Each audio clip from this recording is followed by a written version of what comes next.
Larry, ahas. Minsan napapaisip ako sa mga taong gigil na gigil sa ahas at laging nagsasabing dapat patayin ng mga ito. Ilan kaya sa kanila ang nakaharap na talaga ng ahas sa natural nitong tirahan? Bata pa lamang ako, isinasama ako ng lola ko sa bukid. Naglalakad kami sa makitid at masukal na trail nang minsan may kobrang nakahilata patawid sa mismong daraanan namin. Walang sigaw ang lola ko, hindi siya nagpanik at hindi rin siya naghanap ng pamalo. Iniunat lamang niya ang kanyang kamay sa harapan ko upang pigilan akong humakbang. Huminto kami. Gumapang ang kobra, tumawid sa trail at tuluyang lumayo. Pagkalampas nito, nagpatuloy na rin kami sa paglalakad na para bang karaniwan lamang ang nangyari. At sa totoo lang, karaniwan ngayon sa lugar namin sa Concepcion, Tarlac. Madalas kaming makakita ng ahas sa daan, ngunit wala akong makitang matinding takot o pagkamuhi sa lola ko. Mag-ingat, huminto, magbigay daan at magpatuloy, ganoon lamang kasimple. Marahil yun ang dahilan kung bakit hindi ako lumaking may pakiramdam na kapag nakakita ng ahas ay kailangan agad itong patayin.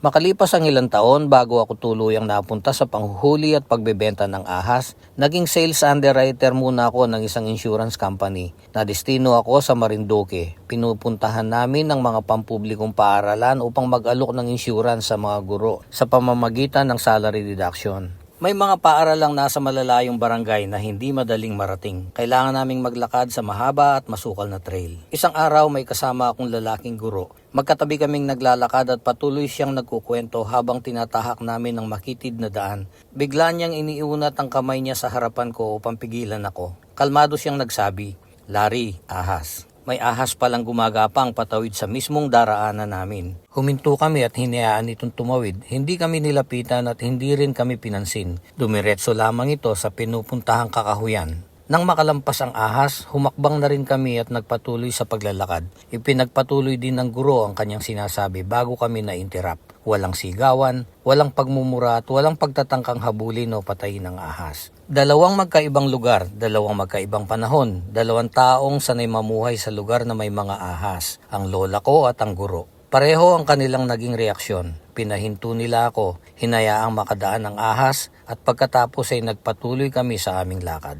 Hindi sila nagpabaya. Alam nilang maaring maging mapanganib ang ahas, ngunit alam din nilang hindi lahat ng pagkikita ng tao at ahas ay kailangang mauwi sa patayan. Nang dumating ang panahong nabuhay ako sa panghuli at pagbebenta ng kobra, hindi ko yung ginawa dahil galit ako sa ahas o dahil gusto kong maubos sila. Gusto ko lamang mabuhay. Sa pananaw ko noon, bahagi yun ng food chain at kabuhayan tulad ng paghuli ng isda at iba pang hayop upang kainin o ipagbili. Mahigit 30 taon akong nabuhay sa ganoong gawain. Libo-libo at maaaring daang libong kobra ang dumaan sa mga kamay ko. Hindi ko ipinagmamalaki ang bilang, ngunit hindi ko rin itinatago ang aking nakaraan. Iyon ang panahon at mundong kinamulatan ko. Ngunit kahit noon, hindi ko kailanman inisip na masamang hayop ang kobra o na dapat silang lipulin. Bago pa ako naging snake hunter, naituro na sa akin ng aking lola ang pinakasimpleng paraan ng pagkikitungo sa ahas. Huminto, magbigay daan, huwag itong gambalain.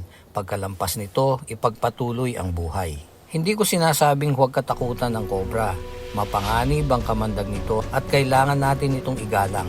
Hindi rin dapat hawakan, lapitan o hulihin ng walang sapat na kaalaman at karanasan.